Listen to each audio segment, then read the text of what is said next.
This lesson is from the first unit that I teach in AP Macro, and I chose basic economic concepts for several reasons. First, not only is it taught in AP Macro, it's also taught in AP Micro, and it's also taught in IB Econ. Another reason, I wanted an online lesson in place in case my school returns to online learning when school resumes in August.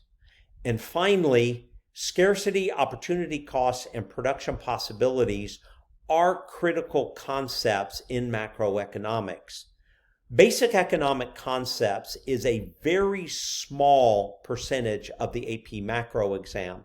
However, these three concepts are constantly revisited throughout the course, and it's imperative that students understand their application to more complex macroeconomic issues. Now, my first link that I have is to my content standards and learning objectives. These serve as a roadmap to the lesson. The content standards are simply the Georgia Standards of Excellence for that lesson. And the learning objectives are the expectations of what is learned when the lesson is over. My next link is my textbook.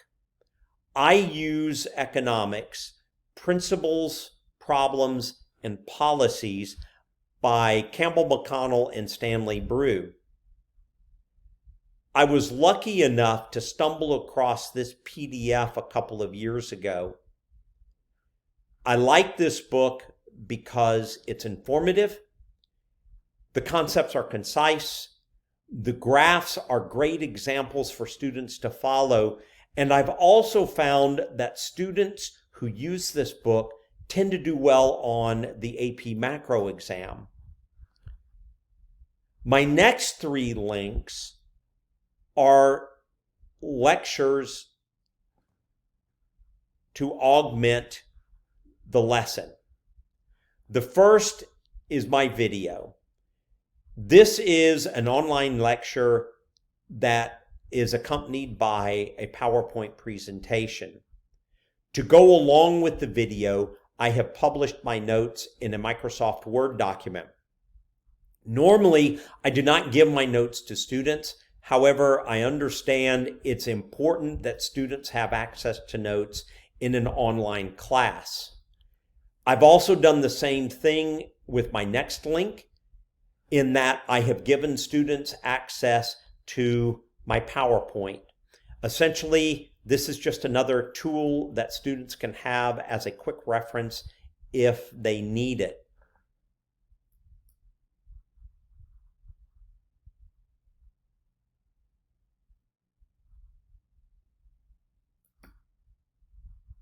In my next link, I have embedded 2 mini lessons.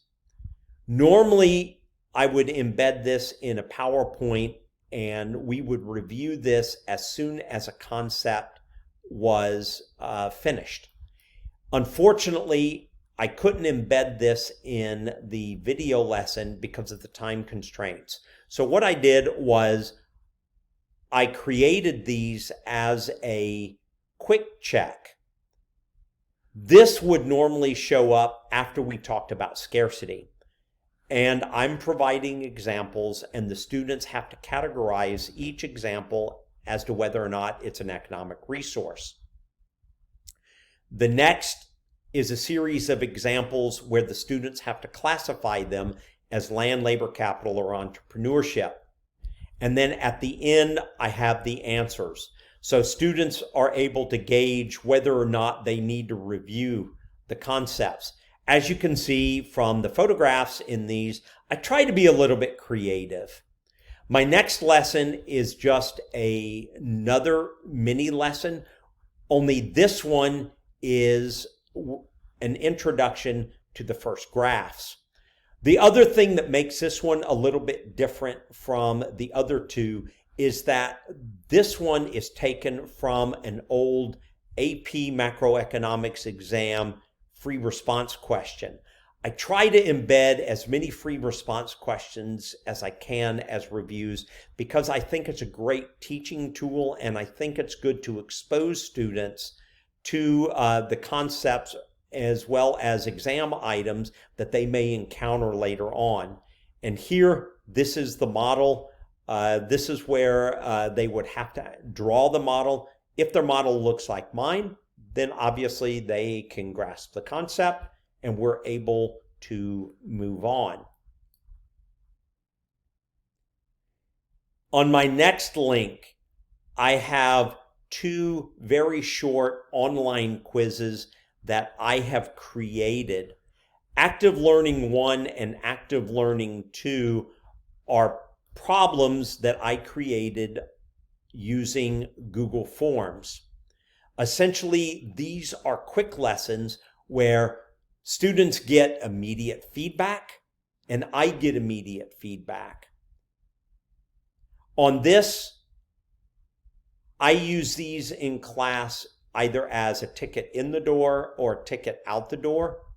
As I said, it's just a quick gauge as to whether or not students need to review the information or I need to teach a concept.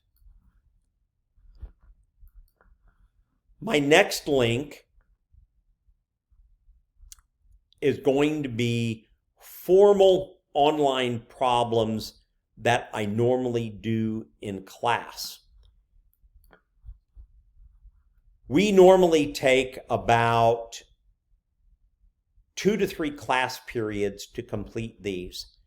As students are working on these, I'm walking around the classroom, taking questions, explaining concepts more on a one-on-one basis. Students are also able to work collaboratively with these. In an online class, I would expect students to download these, answer the questions. If they have questions for me, I would expect them to email me. And then once this is completed, upload the problems for my review and grading. And finally, the last assessment that I have on here is more of a formal assessment. My AP was created last August by the College Board, and it is a wonderful gift to AP teachers in that what it does is that it gives AP teachers access to every single AP question that's ever been published. So I have access to every single AP macroeconomics exam multiple choice question as well as FRQ. This link would take students directly to the website.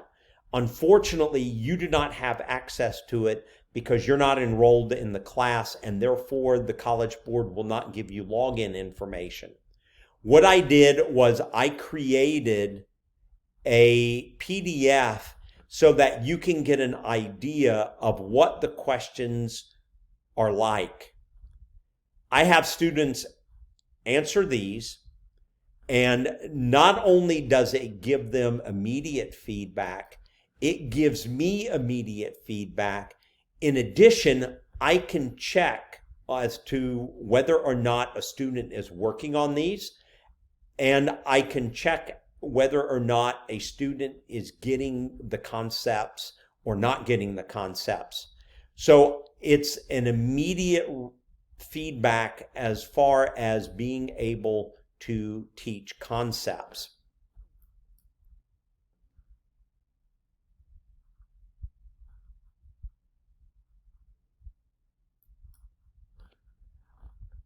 I hope you've enjoyed looking at this as much as I enjoyed putting it together.